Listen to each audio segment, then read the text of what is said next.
एक गांव में एक किसान रहता था जो कि मेहनती और काफी ईमानदार था। लेकिन उसे ऊपर वाले से एक शिकायत थी कि आप कितने ही महान हो या शक्तिशाली हो, पर आपको फसल के बारे में सही जानकारी नहीं है। आप फसल के समय के साथ तालमेल नहीं बैठा पाते। आप सूखा के समय बारिश, तेज हवाएं, आंधी, फसल के साथ आप ऋतुओं के हिसाब से बारिश, हवा, धूप, आंधी क्रिया नहीं करते, जिसके कारण हमारी फसलें कई बार खराब हो जाती हैं। अगर ईश्वर हमें ये काम मुझे सौंप दे तो ये कार्य बहुत ही आसान हो जाएगा और हमारी फसलें खराब होने से बच जाएंगी। ये सोचकर वह सो गया। अगले दिन वह सुबह जैसे ही उठा, उसने मौसम का अंदाजा लगाया और बीज बोने लगा। अब उसने सोचा कि अगर कुछ दिनों अंतराल बारिश हो जाए तो कितना अच्छा रहेगा, और ठीक ऐसा ही हुआ। कुछ दिनों के बाद बारिश होने लगी, मानो ईश्वर ने उसकी पुकार सुन ली हो।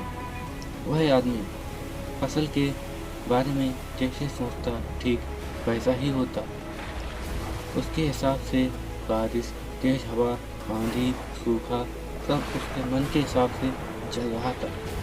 वह बहुत खुश था कि भगवान ने उसकी बात को समझा, जिसके कारण उसकी फसलें पहले से कहीं अच्छी उगी हुई हैं। फसल काटने का समय आया, तब जैसे ही उस किसान ने फसल काटने के लिए खेत पर पहुंचा तो वह बहुत ही दुखी और आश्चर्य हुआ कि फसल तो खड़ी हुई है पर उनके फल का विस्तार नहीं हुआ, क्योंकि फसल में उसके बाली के अंदर गेहूं का एक दाना भी नहीं था। अब वह रोने लगा और ऊपर वाले से कहा, इस बार तो सब कुछ सही समय पर निर्धारित टाइम पर हुआ, पर हमारी फसल खराब क्यों हो गई? जरूर तुमने ही कोई चमत्कार किया होगा। ऊपर वाले ने कहा, मैंने कुछ नहीं किया, ये सब तुम्हारे कर्मों का फल है। तुमने अपनी फसलों को संघर्ष करने का मौका ही नहीं दिया, जिसके कारण तुम्हारी फसलें बहुत ही कमज़ोर पैदा हुई हैं। तुमने उन्हें हालातों से लड़ने ही नहीं दिया, ये उसी का परिणाम है।